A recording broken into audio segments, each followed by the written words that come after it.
তো বর্তমানে চলছে রেসলম্যানিয়া সিজন, আর আপনারা যেমনটা জানেন যে যখন ডাব্লিউডাব্লিউতে রেসলম্যানিয়া সিজন চলে তখন মানি নাইট র এবং স্ম্যাকডাউনে তখন বড় বড় ম্যাচ অনুষ্ঠিত হয়ে থাকে। আর বিশেষ করে যেহেতু কালকে মানি নাইট রটি এবার ম্যাডিসন স্কয়ার গার্ডেনে হতে যাচ্ছে, যার কারণে কালকে মানি নাইট রয়ে অনেক বড় বড় ম্যাচ দেখা যাবে এবং দেখা যেতে পারে বড় কোনো রিটার্ন। কারণ ডাব্লিউডাব্লিউ যখন ম্যাডিসন স্কয়ার গার্ডেনে তাদের এই শোগুলো অনুষ্ঠিত করে সে সময় তাদের এই শোয়ের মধ্যে বড় কোনো জিনিস দেখা যাবে, বড় কোনো রিটার্ন দেখা যাবে বা কোনো শকিং কিছুই দেখা যাবে। আর যেহেতু কালকে মানি নাইট রয়ে মেডিসন স্কয়ার গার্ডেনে হতে যাচ্ছে এবং ডাব্লিউডাব্লিউ এবার মানি নাইট রয়ের জন্য অনেক কিছু কনফার্ম করে দিয়েছে, তো কালকের মানি নাইট রয়ে আসলে কি হতে পারে সে সম্পর্কেই জেনে নেওয়া যাক। তো ডাব্লিউডাব্লিউ কালকে মানি নাইট রয়ের জন্য কনফার্ম করে দিয়েছে যে কালকের মানি নাইট রয়ে এজি স্টাইল এসে তিনি কল আউট করবেন লোগান ফলকে। দেখুন বর্তমানে লোগান ফল এবং এজি স্টাইল যে ইসল্যান্ডে চলছে মানি নাইট রয়ে, এবং রিপোর্ট থেকে যতটুকু জানা যাচ্ছে যে এবার হয়তো ডাব্লিউডাব্লিউ রেসলম্যানিয়া 41 অনুষ্ঠিত করতে পারে লোগান ফল এবং এজি স্টাইলের একটি সিঙ্গেল ম্যাচ। এমনকি ডাব্লিউডাব্লিউ লোগান ফল এবং এজি স্টাইলও সেগমেন্ট দেখিয়েছে এবার ব্যাক স্টেজে। আর যেহেতু কালকের মানি নাইট রয়ে লোগান ফলকে কল আউট করতে চলেছে এজি স্টাইল, এবং তারপর হয়তো এজি স্টাইল এবং লোগান ফলের মধ্যে একটি আক্রমণ দেখা যেতে পারে, পরবর্তীতে এদের ম্যাচটি কনফার্ম হতে পারে রেসলম্যানিয়া 41 জন্য। এখন অনেকে বলতে পারে যে কিছুদিন আগে ডাব্লিউডাব্লিউ যে একটি স্টোরিলাইন দেখিয়েছে সেটি হচ্ছে যে এজি স্টাইল এবং ব্রন ব্রেকারের একটি স্টোরিলাইন, কিন্তু কেন ডাব্লিউডাব্লিউ এদের ম্যাচটি রেসলম্যানিয়া 41 অনুষ্ঠিত করবে না? দেখুন বর্তমানে ডাব্লিউডাব্লিউ যে প্ল্যানটি করছে সেটি হচ্ছে যে এবার ডেমন ফিনবেলারের সাথে ব্রন ব্রেকারের একটি সিঙ্গেল ম্যাচ অনুষ্ঠিত করতে রেসলম্যানিয়া 41, যার কারণে ব্রন ব্রেকারের ম্যাচটি হয়তো এজি স্টাইলের সাথে রেসলম্যানিয়ার পর বা রেসলম্যানিয়ার আগে দেখা যেতে পারে, কিন্তু অনেকটাই কনফার্ম রয়েছে যে এবার রেসলম্যানিয়া 41-এ ব্রন বেকার এবং ফিন বেলারের ম্যাচটি দেখা যাবে, আর অপরদিকে দেখা যাবে লোগান ফল এবং এজি স্টাইলের এই সিঙ্গেল ম্যাচটি। আর ডাব্লিউডাব্লিউ কালকের মানি নাইট রয়ের জন্য কনফার্ম করে দিয়েছে একটি ট্যাগ টিম ম্যাচ, সেই ট্যাগ টিম ম্যাচটি দেখা যাবে ড্রাগন লে, রে মিস্টিরিও ভার্সেস জেভিয়ার উড এবং কফি কিংস্টনের মধ্যে। দেখুন বর্তমানে ডাব্লিউডাব্লিউ কিছুদিন ধরেই দেখাচ্ছে এই নিউ ডে মেম্বারগুলোর সাথে রে মিস্টিরিও এবং ড্রাগন লের মধ্যে স্টোরিলাইন, কিন্তু ডাব্লিউডাব্লিউ এর আগে এদের ম্যাচটি অনুষ্ঠিত করছে এবং ডাব্লিউডাব্লিউ কালকে মানি নাইট রো এদের ট্যাগ টিম ম্যাচটি অনুষ্ঠিত করছে। তো যতটুকু মনে হয় যে এবার যেহেতু নিউ ডে মেম্বার তারা হিল টার্ন করেছে, যার কারণে এই ম্যাচটির মধ্যে কোনো সম্ভাবনা নেই যে নিউ ডে এবং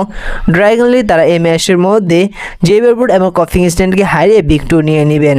যার কারণে এই ম্যাচটির মধ্যে জেভিয়ার উড এবং কফি কিংস্টন তারা যেভাবে হোক বা চিটিং করে হোক তারা ড্রাগন লি এবং রে মিস্টিরিওকে হারিয়ে হয়তো এই ম্যাচের মধ্যে ভিক্টরি নিয়ে নিতে পারেন।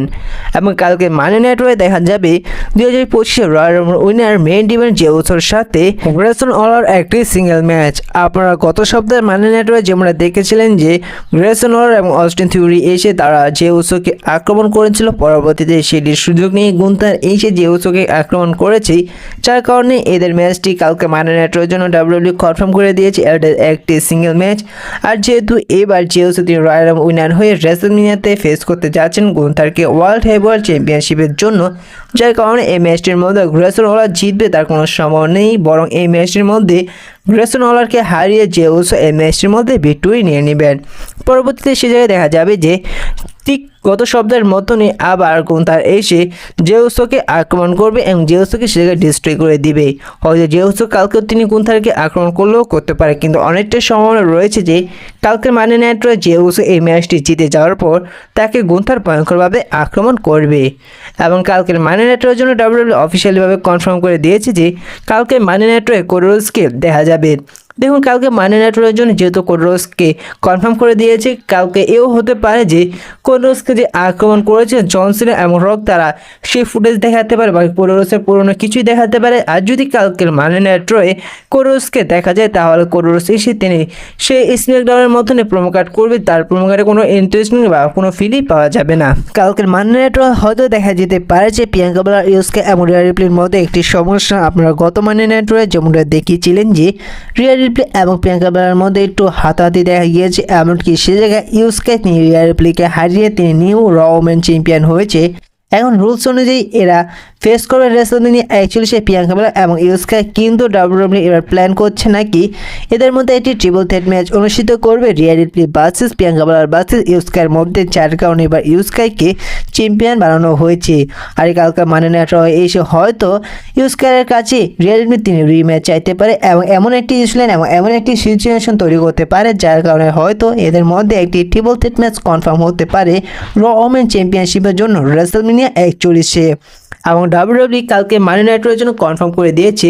একটি স্টিল ক্যাচ ম্যাচ, সেই ম্যাচটি হবে সিএম পাঙ্ক এবং সেথ রলিন্সের মধ্যে। আর পুরো মানি নাইট রোটিকে হাইপ করে ফেলেছে এবং অনেক ইন্টারেস্টিং করে ফেলেছে সিএম পাঙ্ক সেথ রলিন্সের এই স্টিল ক্যাচ ম্যাচটি। তো এদের স্টিল ক্যাচ ম্যাচটি অনেক ভয়ঙ্কর হতে যাচ্ছে এবং রিপোর্ট অনুযায়ী জানা যাচ্ছে যে কালকে মানি নাইট র হয়তো ওটিসি রোমান রেন্স তিনি রিটার্ন আসতে পারেন, যেহেতু কালকে মানি নাইট রটি মেডিসিন স্কোয়ার গ্যারান্টি হতে যাচ্ছে, সে থেকে ডাব্লিউডাব্লিউই অবশ্যই বড় কিছু করতে চাইবে, যার কারণে ডাব্লিউডাব্লিউই হয়তো এই স্টিল ক্যাচ ম্যাচটির মধ্যে ওটিসি রোমান রেন্সকে রিটার্ন নিয়ে আসতে পারেন এবং কালকে মানি নাইট ওটিসি রোমান রেন্স এসে তিনি ভয়ঙ্কর আক্রমণ করতে পারে সেথ রলিন্সকে। যদি ডাব্লিউডাব্লিউই এবার রেসলম্যানিয়া 41 আসলে একটি ট্রিপল থ্রেট ম্যাচ করতে চায় Seth Rollins versus CM Punk versus Roman রেন্সের মধ্যে, তাহলে কালকে মানি নাইট আপনারা 100% কনফার্ম করে নিতে পারেন যে ওটিসি রোমান রেন্স এসে আক্রমণ করবে সেথ রলিন্সকে, এমনকি আক্রমণও করতে পারে সিএম পাঙ্ককে, কারণ সিএম পাঙ্ক তিনি এলিমিনেট করে দিয়েছিল রোমান রেন্সকে আর অপরদিকে রোমান রেন্সকে আক্রমণ করেছিল সেথ রলিন্স, যার কারণে কালকে মানি নাইট এসে রোমান রেন্স তিনি এই দুই রেসলারের কাছ থেকে বদলা নিতে পারেন এবং তিনি কালকে মানি নাইট ভয়ঙ্কররূপে এসে ভয়ঙ্কর আক্রমণ করতে পারে সেথ রলিন্সকে এবং সিএম পাঙ্ককে, যার কারণে এদের ম্যাচটি কনফার্ম হতে পারে রেসলম্যানিয়া 41-এর জন্য একটি ট্রিপল থ্রেট ম্যাচ। আর যদি ডাব্লিউডাব্লিউই আসলে এদের মধ্যে কোনো ট্রিপল থ্রেট ম্যাচ অনুষ্ঠিত করতে না চায়, তাহলে আপনারা দেখতে পারবেন যে কালকে এই স্টিল কেস ম্যাচটির মধ্যে হয়তো সেথ রলিন্স তিনি সিএম পাঙ্ককে হারিয়ে দিতে পারে, কারণ একটি ম্যাচের মধ্যে যে ম্যাচটি হয়েছিল 6000 নেটফ্লিক্সে মানি নাইট রয়ে, সেই ম্যাচটির মধ্যে সিএম পাঙ্ক ভিক্টোরি নিয়েছে এবং কালকে ম্যাচটির মধ্যে হয়তো সেথ রলিন্স ভিক্টোরি নিয়ে নিতে পারেন এবং এদের লাস্ট ম্যাচ হতে পারে এবার রেসলম্যানিয়া 41-এ। তো এই বিষয়ে আপনাদের কি মনে হয়, আসলে কি কালকের মানি নাইট ওটিসি রোমান রেন্স এসে আক্রমণ করবে সেথ রলিন্সকে সিএম পাঙ্ককে? আর যদি কালকে মানি নাইট ওটিসি রোমান রেন্সকে রিটার্ন না দেখা যায়, তাহলে সিএম পাঙ্ক সেথ রলিন্সের এই স্টিল কেস ম্যাচটির মধ্যে কোন রেসলার জিততে পারে? সিএম পাঙ্ক জিতবে নাকি সেথ রলিন্স জিতবে? এই বিষয়টা অবশ্যই কমেন্ট করে জানিয়ে দিবেন। আর ভিডিওটি যদি বিন্দু পরিমাণ ভালো লেগে থাকে অবশ্যই লাইক করে দিবেন, আর এই ছোটো রেসিং চ্যানেলে নতুন হয়ে থাকলে চ্যানেলটি সাবস্ক্রাইব করে দিবেন। তো দেখা হচ্ছে পরবর্তী নতুন কোনো ভিডিওতে।